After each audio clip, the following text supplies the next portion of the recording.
ओम शांति मंगेश भाई। ओम शांति ईश्वर भाई जी। मंगेश भाई, आज 7/3/2026 और आज विशेष सोन्नति के लिए ज्ञान चिंतन में बाबा कहते हैं, तुम इस समय बाप के साथ सेवा में मददगार बनते हो, इसीलिए तुम्हारा सिमरन होता है, पूजन नहीं होता, क्योंकि शरीर अपवित्र है। हाँ जी। वो थोड़ा बताइए बाबा का। जा आज लगभग आधी मुरली बाबा की इसी बात पर है। अच्छा। माला और माला में सिमरन। मालाएं अलग अलग प्रकार की है और किस माला का सिमरन होता है, किस माला का पूजन होता है। तो ये बाबा ने स्पष्ट बता दिया कि जो संगम युगी ब्राह्मणों की माला है जी, उसका सिमरन होता है। आगे बाबा ने और अच्छी तरह डिटेल में समझाया जी। और पूजन नहीं होता है, क्योंकि आत्मा तो पवित्र बन रही है लेकिन शरीर पवित्र नहीं है। जब शरीर और आत्मा दोनों पवित्र हो जाएगी तब जो माला पूजी जाएगी वो अलग माला होगी, वो अलग माला। लेकिन अभी जो संगम युगी ब्राह्मणों की है उसका सिर्फ सिमरन होता है। हाँ जी, बिल्कुल बिल्कुल। मंगेश भाई, क्वेश्चन है आज की, कौन सा नशा तुम बच्चों की बुद्धि में निरंतर रहना चाहिए, वो कौन सा ऐसा नशा है वो बताइए। ये तो कोई भी ब्राह्मण फट से बता देगा कि नशा कौन मिला, क्या मिला। जैसे दादी जान के कहती थी, नशे से कौन मेरा कौन, मैं कौन मेरा कौन। तो बाबा कहते हैं हम शिव बाबा के बच्चे हैं। शिव बाबा कौन है जी? उनसे राजयोग सीख स्वर्ग के राजाई का वर्षा लेते हैं या नशा तुम्हें निरंतर रहना चाहिए। विश्व का मालिक बनना है जी, तो बहुत खबरदारी से पढ़ना और पढ़ाना है। कभी भी बाप की निंदा नहीं करानी है, किसी से भी लड़ना झगड़ना नहीं है। तुम कौड़ी से हीरे जैसा बनते हो तो अच्छी रीति धारणा करनी है। हाँ जी, तो नशा भी हो और नशे के साथ धारणा भी हो जी। हाँ जी, बहुत अच्छा। और मुरली का जो गीत है, जो पिया के साथ है उनके लिए बरसात है। दर्द से जो दूर है, नशे में जो चूर है, जो पिया के साथ है उनके लिए बरसात है। बड़ा सुंदर गीत है जी। हाँ जी, कि वो दर्द से दूर है, नशे में, अपने ईश्वरीय नशे में। कहते हैं ना, नशे सब में नुकसान, लेकिन ये जो ईश्वरीय नशा है, नारायणी नशा, हाँ ये फायदे वाला नशा। सही बात है। इसलिए आता शुद्ध नशा होना चाहिए तुम बच्चों, शुद्ध घमंड भी होना चाहिए पर शुद्ध होना चाहिए, पॉजिटिव। बिल्कुल बिल्कुल सही। फिर जो माला के ऊपर बाबा कहता है, विजय माला जिसको रुंड माला कहा जाता है। ये वो आत्माएं हैं जिन्होंने माया पर संपूर्ण रूप से विजय प्राप्त की। और विजय माला माना विष्णुपुरी में जो गए, बड़े इस पे राजाई पद में है। विष्णु की माला तो एक है, वो पूजी जा सकती है क्योंकि वहाँ आत्मा और शरीर दोनों पवित्र है। हाँ, फिर बाबा कहता है विष्णु की माला तो कहेंगे चैतन्य जीव आत्माओं की माला। हाँ, जो रुंड माला जिसको कहते हैं। रुद्र माला वह तो सिर्फ आत्माओं की है, क्योंकि शरीर अपवित्र है। वर्तमान संगम युग में हम रुद्र माला के हैं, लेकिन हमारे शरीर अपवित्र है, इसलिए बाबा कहते हैं उसको सिमरन किया जा सकता है।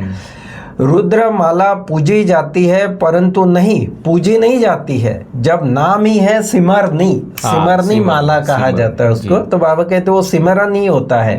और वो माला किसकी यादगार है? बाबा कहता है ये तुम्हारी यादगार है उन ब्राह्मण बच्चों की जो ब्राह्मण भारत को स्वर्ग बनाने की सेवा करते हैं। उनको याद करती है दुनिया। द्वापर युग के बाद उन आत्माओं को याद किया जो परमात्मा के कार्य में मददगार बने। तुम्हारा सिमरन करते हैं कौन कौन ज्ञान गंगाएं थी।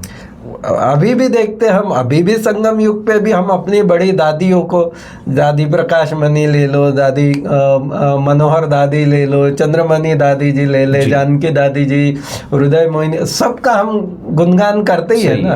नेचुरल हो गया, सिमरन हो गया उनका। वैसे ही बाबा आगे चल के कहते हैं कि जब और समय आगे चला जाएगा तो हर ब्राह्मण बच्चे का सिमरन दुनिया कहेगी जी।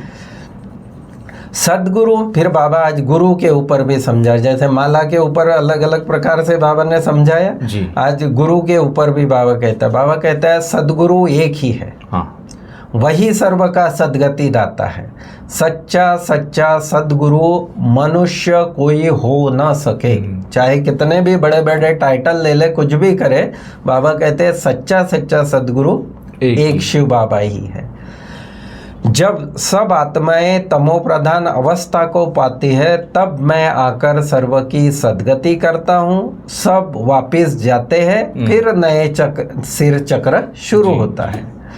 प्रजा तो ढेर बनती है, मेहनत है राजाई पद पाने में। हाँ, सतयुग में स्वर्ग में बाबा कहते प्रजा तो मिनट मोटर बन जाएगी। जिन्होंने एक बार बाबा कह दिया कोर्स कर लिया वो प्रजा में आ जाएंगे, लेकिन मेहनत है राजाई पद पाने जी। अंत में पूरा पता पड़ेगा कौन विजय माला में पिरोए जाते हैं। जी बिल्कुल। अनपढ़ पढ़े के आगे भरी ढोएंगे। बिल्कुल। सतयुग में आएंगे परंतु नौकर चाकर बनना पड़ेगा, यह सबको मालूम पड़ जाएगा। हाँ। अंतिम समय ब्राह्मण परिवार में भी यह सब प्रत्यक्ष हो जाएगा कि जैसे स्कूल कॉलेज में भी लास्ट के दिनों में पता चल जाता है। और ये एक ऐसी विश्वविद्यालय परमात्मा की जिसमें परमात्मा क्वेश्चन थे उसके आंसर भी पहले ही दे देते हैं। हाँ। भाई ये पेपर आएंगे, ये आंसर है और इसमें आपको पास होना है, ना पास होंगे तो ये सजा भी है उसकी। हाँ जी। ये सब वो पद भी बताता है क्या पद पाओगे। माना एक एक चीज क्लियर है, हर चीज बिल्कुल। इसलिए कोई ऐसी अंधश्रद्धा नहीं है। हाँ। हर चीज क्लियर है, आपको जो करना है आपकी चॉइस है। बिल्कुल। और मुख्य आधार है पुरुषार्थ। बाबा कहता है अनपढ़े पढ़े के आगे भरी ढोएंगे।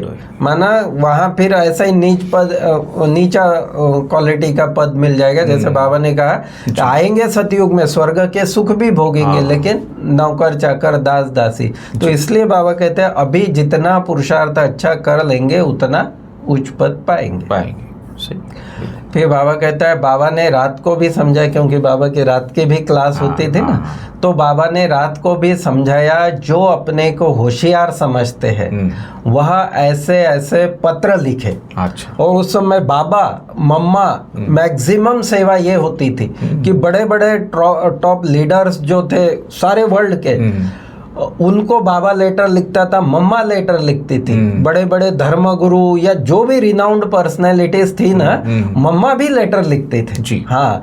तो बाबा कहते हैं सबको समझाओ और फिर उनको समझाओ कि ये पूरी नॉलेज क्या है। बड़ा अच्छी तरह बताया बाबा ने कि पूरी नॉलेज क्या है उनको समझाना चाहिए। लिख सकते हैं कि हम आपको पूरी नॉलेज दे सकते हैं। पूरे माना पूरे ब्रह्मांड का जो है, बाबा ने कहा मूल वतन का भी नॉलेज दे सकते हैं। हम आपको निराकार बाप का परिचय दे सकते हैं। फिर प्रजापिता ब्रह्मा क्या है, सूक्ष्म वतन क्या है, लक्ष्मी नारायण क्या है, स्वर्ग क्या है, लक्ष्मी नारायण के बाद राम सीता का राज्य कैसे चलता है। बाबा कहते ये सारा उनको समझाओ। और उन्होंने जो राजाई ली, फिर वो राजाई गई कहाँ, वो स्वर्ग गया कहाँ। तो ऐसी ऐसी बातें जब विद्वान सुनेंगे तो बाबा कहते वंडर खाएंगे। तो उन्हों को कहेंगे कि जिन्हों की नॉलेज तो जबरदस्त है। क्योंकि ऐसी परफेक्ट नॉलेज संपूर्ण सृष्टि चक्र की समय सहित वो किसी के पास भी नहीं है सिवाय बाबा के और बाबा के बच्चों के। बिल्कुल। तो इस प्रकार बाबा ने कहा कि ये भाई बातें नशे से समझानी चाहिए। बाकी बाबा फिर कहता है कि बच्चों को खबरदारी से पढ़ना और पढ़ाना चाहिए। ऐसी कोई बात न हो जो कोई निंदा करे। हम ज्ञान सुनाए लेकिन हमारे कर्म हमारा बोलचाल अगर इस प्रकार का हो तो बाबा कहते हैं वो फिर बाबा की निंदा कराने के निमित्त बनते हैं। तो इसलिए ऐसा कोई कार्य नहीं करना है, न किसी से लड़ना झगड़ना है, सबसे मीठा बोलना है, बाबा का परिचय देना है। बाबा कहते हैं दे दान तो छूटे ग्रहण। और नंबर 1 दान बाबा ने बताया देह अभिमान। देह अभिमान का दान करो। फिर बाबा ने याद पर भी बहुत अच्छी अलग प्रकार से दिया। बाबा कहता है मीठे मीठे सिकिला दे, ज्ञान रतन धारण करने वाले और सर्विस करने वाले बच्चों प्रति माता पिता बाप दादा का याद प्यार और गुड मॉर्निंग। बहुत अच्छा मंगेश भाई। परमात्मा है, भगवान का अपनी भाषा है। बिल्कुल। और देखो जो ज्ञान रतन धारण करेंगे, जो सेवा करेंगे उसको बाबा याद प्यार दे रहे हैं। हाँ जी। बाकी जो खा पी रहे मौज करे उसको बाबा ने याद प्यार नहीं दिया है। तो बाबा की तो परिभाषा अपनी है, लेकिन बाबा ने हम बच्चों को मनुष्य से ब्राह्मण बनाया और ब्राह्मण से देवता बना रहा है। और देवता बनने के लिए बहुत सारी सावधानियां दी है। उसमें उच्च पद पाने की बाबा ने खास आज कहा है, जब तुम्हारी माला सिमरी जाएगी तो उच्च पद पाना है तुमको। तो बाबा बोलता है कि सबसे मीठा मेन चीज़ तो हमारी कंट्रोल बोल पे होना चाहिए। तो सबसे मीठा बोलना है, ऐसी कोई भी बात नहीं करनी जिससे बाप की निंदा हो। इस बात का तो बहुत ध्यान रखना चाहिए। और बाबा बोलता है कि देह अभिमान का दान करना है, बहुत बड़ी दान है ये देह अभिमान की। और आत्माभिमानी और परमात्माभिमानी बनना है। आत्माभिमानी बनना है और परमात्माभिमानी बनना है, आज बाबा ने कहा। और जो ज्ञान धन मिलता है उसका दान करना है। पढ़ाई से राजाई मिलती है, इस नशे में स्थायी रहना है। अटेंशन देकर पढ़ाई पढ़नी है। तो ये सब बातें, सावधानी शिक्षाएं बाबा ने जो अच्छी अच्छी बातें हम बच्चों को दी है, तो मैं समझता इसको धारण करके अपने को उच्च बनाना है। और वरदान है आज साक्षीपन की सीट द्वारा परेशानी शब्द को समाप्त करने वाले मास्टर त्रिकालदर्शी हो, वो थोड़ा बताइए। इसमें बाबा ने कहा कि इस ड्रामा में जो कुछ होता है जी, उसमें कल्याण ही भरा हुआ है। हाँ। क्यों क्या का क्वेश्चन समझदार के अंदर उठ नहीं सकता। बिल्कुल। नुकसान में भी कल्याण समाया हुआ है। बाप का साथ और हाथ है तो अकल्याण हो ही नहीं सकता। भगवान का हाथ और साथ है तो अकल्याण हो ही नहीं सकता। ऐसी शान की सीट पर रहो तो कभी परेशान नहीं हो सकते कि हमारा साथी कौन है, और ड्रामा में हर बात में हमारे लिए कल्याण ही कल्याण। बाबा कहते हैं ऐसी शान की सीट पर रहो तो कभी परेशान नहीं हो सकता। बहुत अच्छे स्लोगन भी है कि अपनी सर्व कर्मेंद्रियों को ऑर्डर प्रमाण चलाना ही स्वराज्य अधिकारी बनना है। सिंपल डेफिनेशन ये, स्वराज्य अधिकारी माना आत्मा अपने कर्मेंद्रियों पर राज्य करे। हाँ जी। और अव्यक्त इशारे जो है, निश्चय के फाउंडेशन को मजबूत कर सदा निर्भय और निश्चिंत रहो। निश्चय बुद्धि का अर्थ है बेफिक्र बादशाह, वही बाप समान है जी। विनाशी धन वाले जितना कमाते हैं उतना समय प्रमाण फिक्र में रहते हैं। वो धन बढ़ता है तो फिक्र भी बढ़ जाती है, चिंता भी बढ़ती है, बीमारियां भी बढ़ती है। लेकिन जिन्हें फेत है कि हम ईश्वरीय खजानों के मालिक है और परमात्मा के बालक है, वे सदा स्वप्न में भी बेफिक्र बादशाह है। क्योंकि उनको विश्वास है कि यह ईश्वरीय खजाने इस एक जन्म में तो क्या, लेकिन अनेक जन्म साथ है और साथ रहेंगे, इसको कोई छीन नहीं सकता। इसलिए यह निश्चय बुद्धि है और निश्चिंत रहते हैं। ओके, ओम शांति। थैंक यू, धन्यवाद।